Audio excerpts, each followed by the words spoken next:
Hello, good afternoon, everyone, or whatever time you're watching this. I'm Elizabeth Schwartz. My pronouns are she, her, hers. I'm an attorney in Miami and an activist who's dedicated my career to fighting for the rights of the LGBTQ community. And it is my great honor to participate in this virtual speaker series event of the Miami Jewish Film Festival. And we are thrilled today to have director Rachel Mason. And Rachel's going to be talking with her about her film, Circus of Books. Hopefully you've seen it. There are going to be spoilers. So if you haven't seen it, plug your ears or watch it later because I'm going to assume everybody's seen it. And before we begin, I just want to let you know that you are going to have a chance to ask Rachel or me any questions that you have. If you look down at the bottom, there's a little raise hand button on your screen, and you'll be called on in the order that you raise your hand, in the order that you press the button. So please make sure that you unmute yourself when it's your turn to ask a question, and then mute yourself afterwards. And also, this is being recorded, so you can share it with others in about an hour. So, we just lost Rachel. Okay. So, sorry about that. No, that's cool. Like she's already a walkout. Oh no. No, I'm not a walkout, I swear. So hi Rachel, happy Pride. Thank you for being with us. Of course, it's so great to be here. And I was saying there's a little Miami connection because my mom worked at the Miami Herald. I always knew the story that she got fired from the Miami Herald, and that was her very last job in journalism, which apparently was also a great thing for her, only because had she not gotten fired from the Miami Herald, she wouldn't have made it all the way to LA to then start her career in you know what. Right. Well, listen, it's just another reminder that sometimes one door closes so another may open, and make lemonade out of lemons. Yeah. I love that your mom worked at the Herald. As I mentioned to you, my wife was at the Herald for 25 years. So Ma Herald plays a big role in our house. And, there's Buck in the back. Hey, Buck. Oh, yeah, you're a fan, I'll just say. Yes. Oh, fangirl. So, Rachel, one of the things that is so interesting about this film, there's so much that's interesting about it. And, this is a Jewish film festival, not a gay film festival. So we're going to focus on some of that.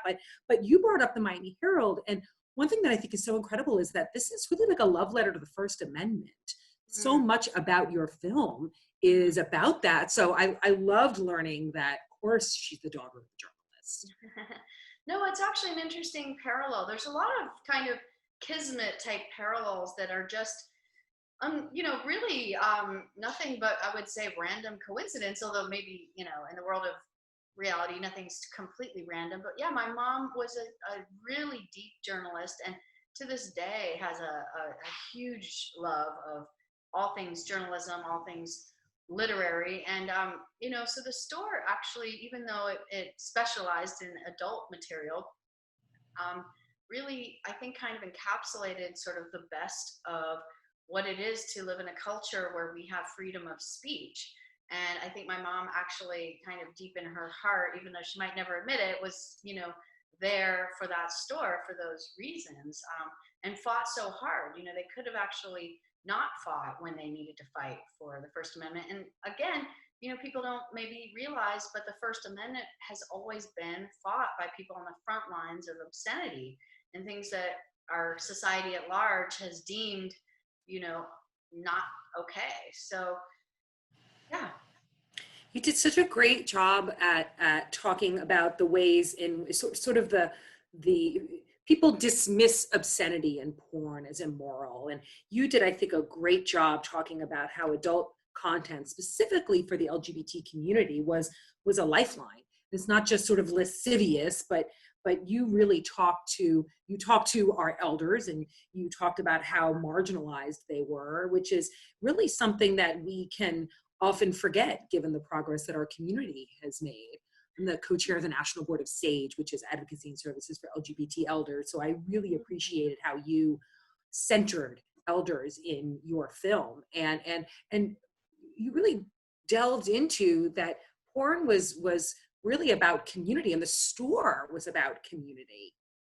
Well, I really think right now in the larger spectrum of what might be happening in the left, there's a crisis of respect for elders. And I have to say, I worked in a nursing home. I've always been really that person who just believes that elders are the keepers of our stories. And, as Jews, we look to people that survived the Holocaust. If we didn't have their actual testimony, we wouldn't have the first-hand accounts to bear witness. And I believe the exact same thing, 100% is the case for the elders. And so when I've just asked them for, tell me what it was like, the people that are still alive to remember the 1930s, the 1940s, the 1950s, they recalled saying things to me like with tears in their eyes, those materials that we look at now, and they actually, older materials look like Abercrombie and Fitch ads. I mean, they're very, very tame,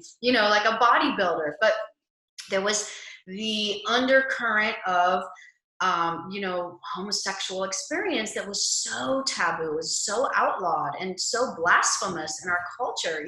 That's why one of my friends in the film uses the word, when he says he's looking through these old publications in the store, and he said, Rachel, the younger generation doesn't realize to be a homosexual was unspeakable. And, these movies that are coming out right now, like my film, and also A Secret Love, which I think is a beautiful portrait of the lesbian experience. If we don't have these stories now, they won't be had, they won't be shared. And especially with film, you can document the people saying with their own words, that my favorite line also from a customer, he said, to see two men naked and unafraid. I mean, just those words, naked and unafraid. And that gave us a lot of pride. I mean, to imagine that you've seen people on screen your whole entire life having romantic encounters, but that's not what you are physically responding to as a person. Those elders had that experience of never having any outlet whatsoever to visualize what their romantic fantasy was. And so they felt very perverse, and they felt very, outcast from our culture. And so I think that's what people don't realize is the role of gay erotica. And, people don't like the word porn because it has this horrible dark shame attached to it. Like, we really still just shame sex, but everybody has sex. So let's just acknowledge that if we really did, it would be like shaming food or shaming sleep. Go ahead, ask the next question before I freeze again. Oh my gosh, but I hope I did. I think the last thing we heard was just you making this incredible point about sort of not shaming sex the same way that we can't shame food or sleep. And you had also been talking about the kismet and some of the parallels and the around what's happening now, right? And how amazingly bizarre it is that this film comes out in the middle of a pandemic, and one of the most beautiful roles that your parents played in the film was visiting their employees in the hospital who are dying alone because their families of origin rejected them as they died of AIDS. And of course, now we're seeing people who are dying of coronavirus without their ability to have their loved ones by their side. And what an awful parallel. But I have to say, I'm really glad that your film came out now for lots of reasons. One of which is that I feel like it's getting more attention because it came out in the middle of a pandemic. Do you think? It could be that I have had this feeling since the film started, which is almost like gay angels have been watching over it and making sure things happen. It's been so bizarre. I mean, it really, and I don't know if it is me just, being extra spiritual about it, because I do have that profound sense that, if I could put a dedication into the film, it would be to all the employees and all of the people in the whole community that died of AIDS. Because, I mean, really, what happened at that time, I don't think people properly understand today, especially young people. Imagine getting coronavirus and then being told, first off, that the government wasn't going to do anything about it, and secondly, that it was your fault. That's not too far off. What's that? That's not too far off about the government not doing anything. So okay, good point. Point taken. But blatantly saying it's your fault. You got it because you're gay and you're doing something sinful, and we'll bring in religion into it as well, and that you're, in addition to being sick, you're also being shamed for being sick. And the type of almost like depravity of it was a kind of humiliation that, to add to having a disease that was already just a fucking horrible disease. Sorry, excuse my French, but it was a horrible, horrible, horrible thing. And especially in the early days when nobody knew what was happening, people were ostracized within the community and from without. And when the gay community finally realized, okay, these are our children, our brothers, and my parents became basically part of that de facto community that had to step up and say, we're going to continue to hire you, and you're still a great person, and clearly we're not getting sick, so it's not transmissible, via maybe droplets like we have today. My parents literally saw that they were not getting sick, so they said, well, we can go visit these people, we can still employ them. And for all of what appeared to be homophobia from my mom internalized when my brother actually came out, she was right there for every one of her employees and felt very defiant in the face of the federal government and willing to break the law, even because she felt what the federal government was doing was wrong. So she paid those employees in cash. And that's not something that I had in the film, because you can only pack so much into a film. And there was just this sort of outreach and love that my parents had for their employees that they could not speak of that time without tearing up and getting truly emotional, because they had this feeling these were like their kids, and how dare those parents abandon them, which I think in the end is sort of like a Jewish value. You don't do that. You just don't do that. And I think that that's kind of where the film for me has its resonance and poignancy for today. As you're saying, we are in this pandemic, but imagine a pandemic layered with shame. And that's what the gay community was facing in the AIDS epidemic of the 80s and 90s. It's amazing that your mother was so there for the employees, and then she was so tortured when it was her son. And you did such a great job of bringing it together. And she is so brave in talking about, she herself outs her own hypocrisy. Yeah. and talks about how for her, she's got to keep saying it over and over again when she does these PFLAG meetings. And to me, I also think that's a Jewish value, right? You're wretched and feeling awful about yourself, and you're continuing to beat yourself up. And she tells the story, which doesn't that make her so human to say, yeah, to me, I thought gay meant AIDS, meant porn. And so I assumed my son was that same thing till then I got over it. And now she's such a hero for me. Well, and I think what you're saying to me also flies in the face of this idea right now that I see on the left, which is that we all have to have arrived in this perfect, politically correct place where we got all of our, perfect lines, our talking points lined up, and we're going to have the perfect argument, and we're not going to reveal that we actually used to be this way, and we used to be that way, and in fact we changed, and our parents taught us this, and we had to flip and learn this. And I think that's, for me, one of the things I've recognized actually since the film has come out, is that we are living in an environment, and especially, in the moment of Black Lives Matter, which is such a powerful civil rights moment for this day. And I hope we can be cohesive and be actually a powerful movement that liberates in a continuous way, that goes from, the civil rights movements of the past and continues to help the progress. But what I see happening is that the left often can just be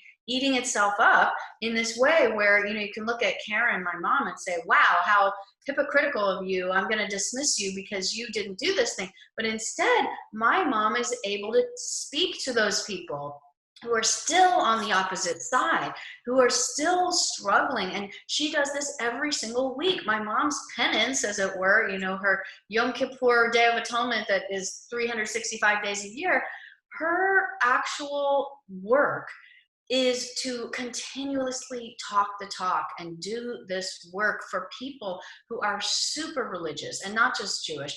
My mom weekly has PFLAG meetings, and she and this very small group of people do this unglamorous work here in Los Angeles, where they just meet. They've been having Zoom meetings. They haven't stopped during coronavirus. They know that there's families out there that struggle, and the struggle is not just religious. It's also, one of just culture, machismo expectations, femininity expectations, the idea that people defy their gender now, and how do the parents grapple with it? This is what my mom really does as her work.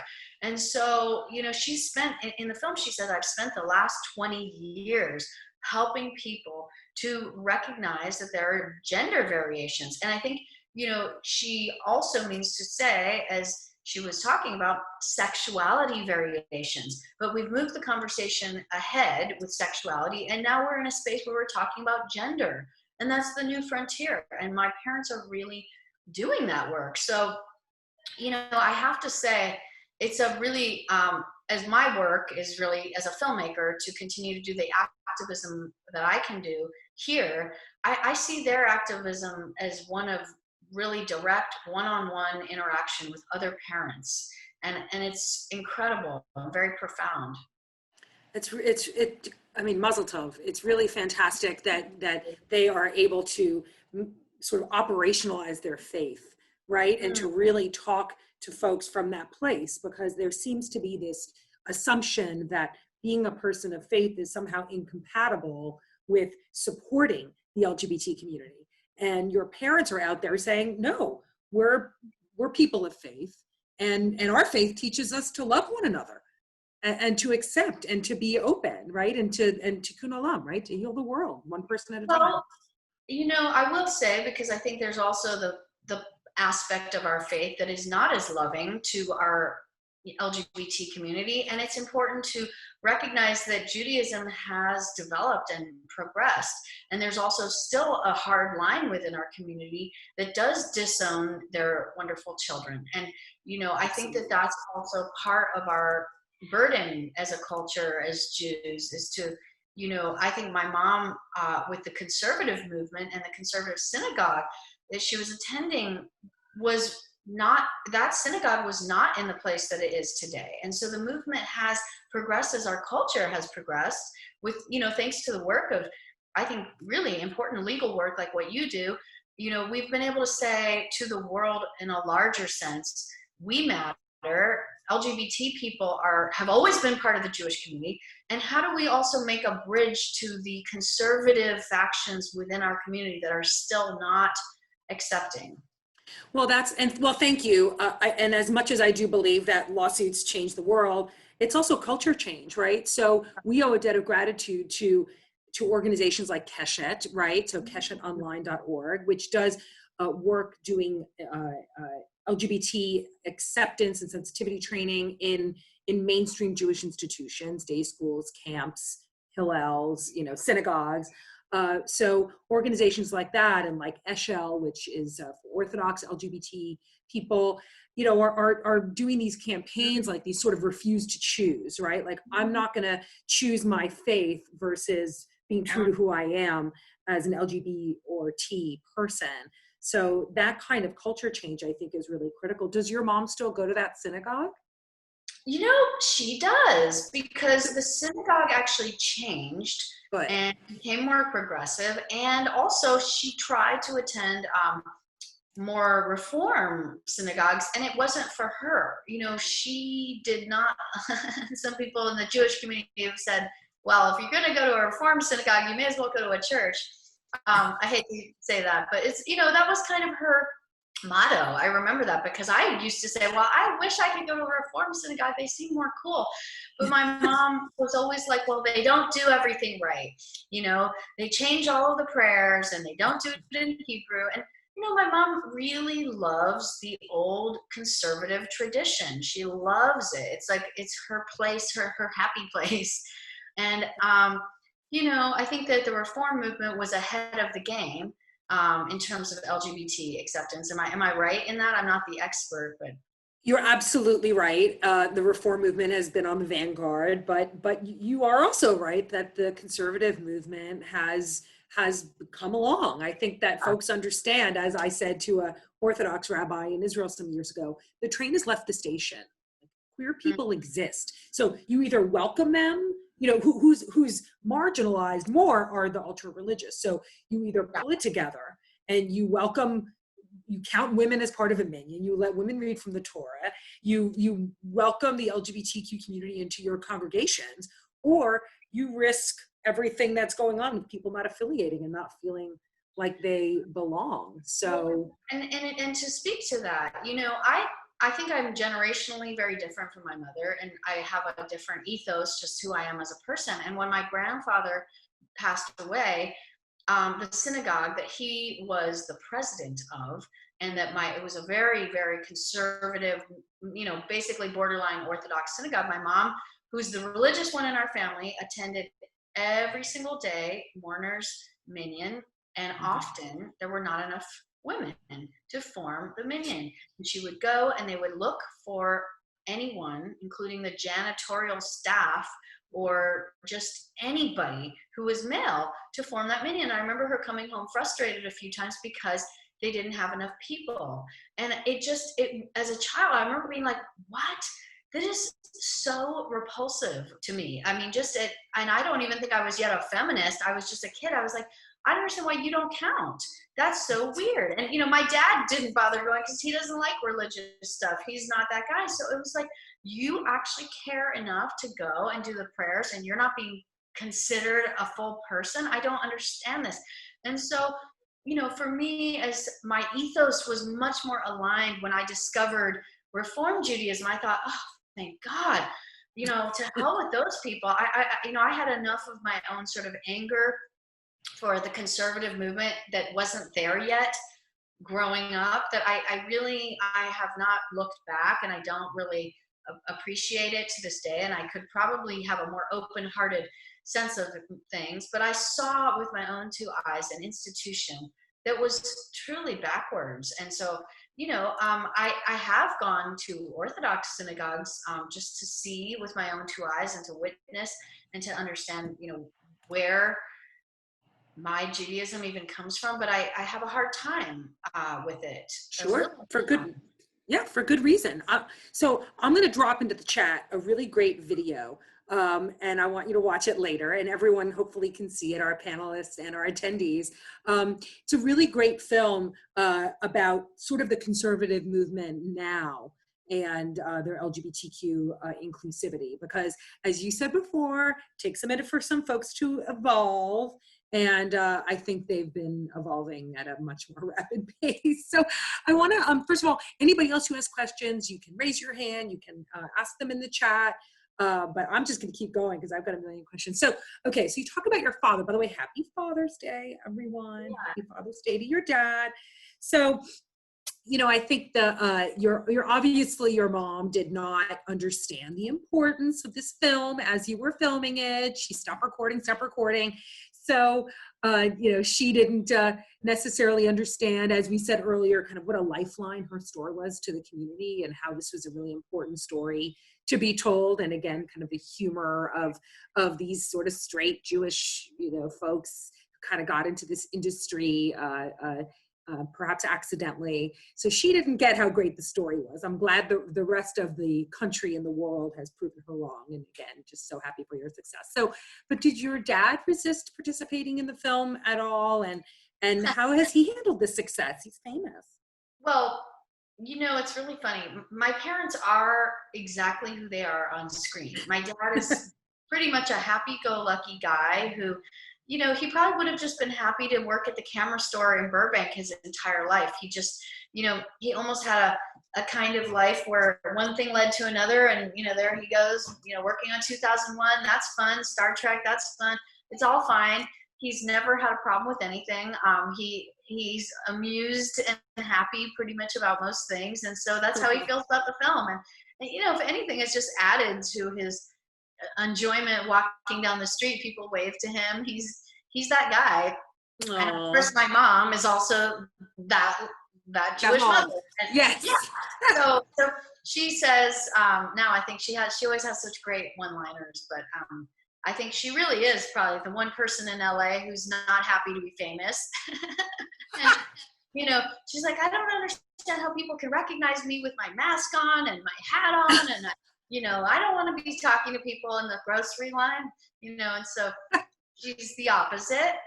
And, I guess that's her new cross to bear, is that I've made her famous for something she doesn't feel she deserves. However, I think that she has become a de facto LGBT rights activist. And I think, in some ways, my life has also morphed into that role as well. I was always an artist, and I always hung out with people that were just countercultural.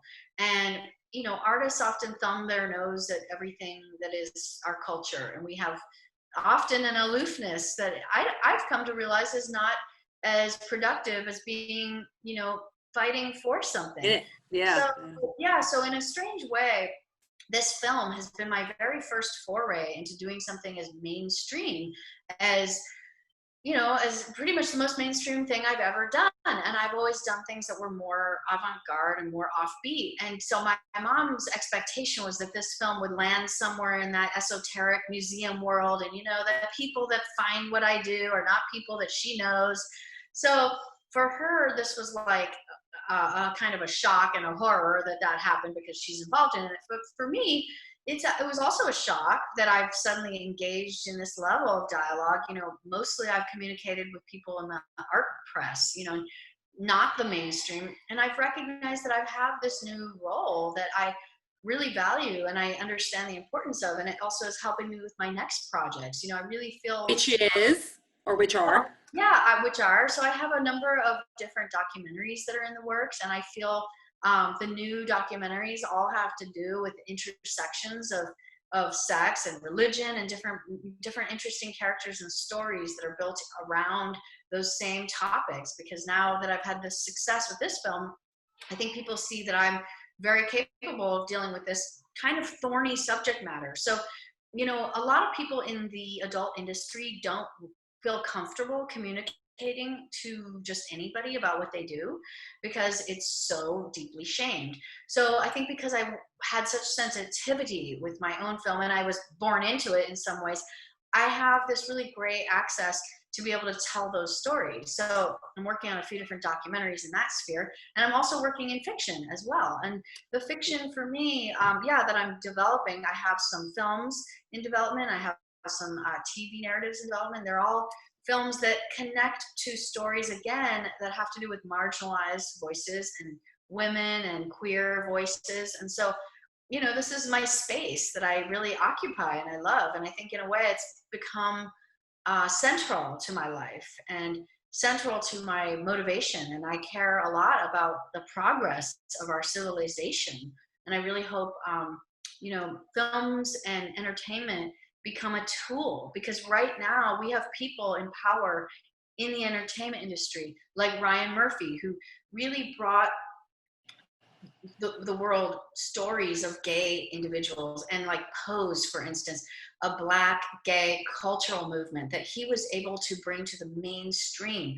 And Jill Soloway, Jill, whose new name is now Joey, to bring a trans Jewish story into the mainstream. I mean, it's incredible that Joey Soloway is in this position of power and has been helping me as well. So I have collaborations going on with these different people who are, these are our new people. Ava DuVernay, a Black woman telling the world Black female stories matter, Black stories matter. People of color matter as central stories, not side stories, not the outside characters, but the friend, inside. right? Yeah, the friend, like the gay best friend. Right. Now have a gay lead. It's really important. So that's where I'm at. I'm in the sea of people who are the mavericks taking over the industry, thankfully. Yay! Yay, you! That's awesome. Yay.